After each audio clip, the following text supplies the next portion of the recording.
欢迎观看老爸的时光，每周分享家庭美食。今天分享2款手工糖果，逢年过节可以用来在家里招待朋友。2种糖果的做法几乎一样，第一种就是牛轧糖，第二种是奶枣。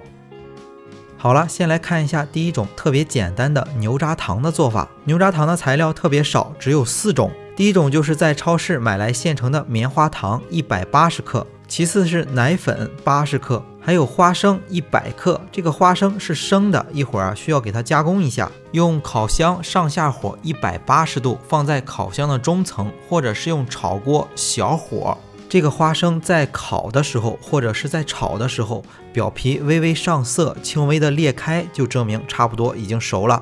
接下来的步骤很简单，就直接略过。花生烤熟之后，把花生皮去掉，用擀面杖把花生敲击擀碎。接下来就可以制作了，取过来一个家里普通炒菜的锅，最好是不粘锅。先在锅中加入50克的黄油，然后开小火，慢慢的把黄油融化。黄油融化成液体之后，把180克的棉花糖倒进去。接下来我们只需要不停的翻炒，只需要几分钟的时间，棉花糖就融化的特别的软了。这个时候就把80克的奶粉加进去，然后把锅中的这3种材料全部炒至均匀，没有明显的黄油在锅中。最后把100克的花生碎倒进去，然后就可以关火了。趁着锅内有余温，把花生碎和棉花糖搅拌均匀。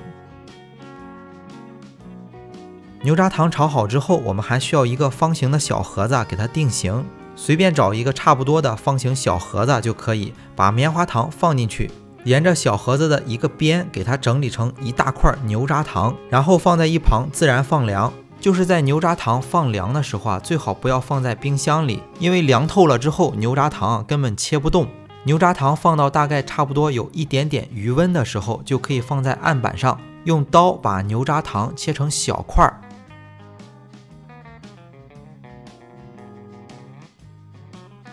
切好的牛轧糖可以买这种一次性的糖果小袋子，把牛轧糖放进去，用封口机封好。这样我们就用了一个简单的方法储存一些糖果在家里，可以用同样的方法来制作一款奶枣。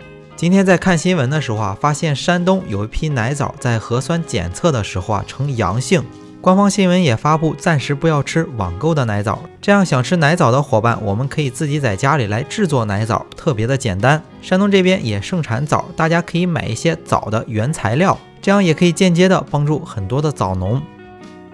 首先准备150克的大枣，这个白色带有小孔的就是我们用来蒸馒头的篦子，我们可以借助篦子上的这个小孔，用一根筷子很容易的就可以把枣核取出来。很简单，直接来看下一步。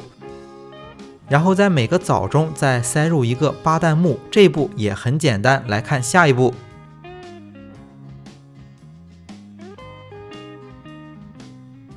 这一步就和刚才做牛轧糖是一样的，在锅中加入黄油，用小火慢慢的把黄油融化。这次用到的黄油是40克。奶枣里面加入棉花糖，大概是加入了200克，同样是要把棉花糖炒至特别的软。这个时候就把奶粉加进去，然后把锅中的这3种材料全部炒至均匀。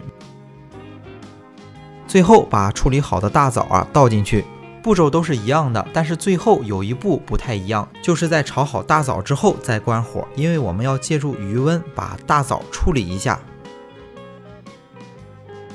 每个沾有牛轧糖的大枣用手给它处理的更均匀一些，然后放在奶粉当中，这样在表面裹上一层奶粉才叫奶枣嘛。最后处理好大枣之后和奶粉拌一下，然后放在一个盘子当中放凉，这样奶枣也就做好了。2款糖果也特别的简单，不需要太复杂的工具。好了，这期视频也就分享到这里了。如果大家喜欢老爸做的美食，一定要帮忙关注点个赞，谢谢大家。为了方便大家去看视频中所需要的材料也已经备注在视频下方的备注栏。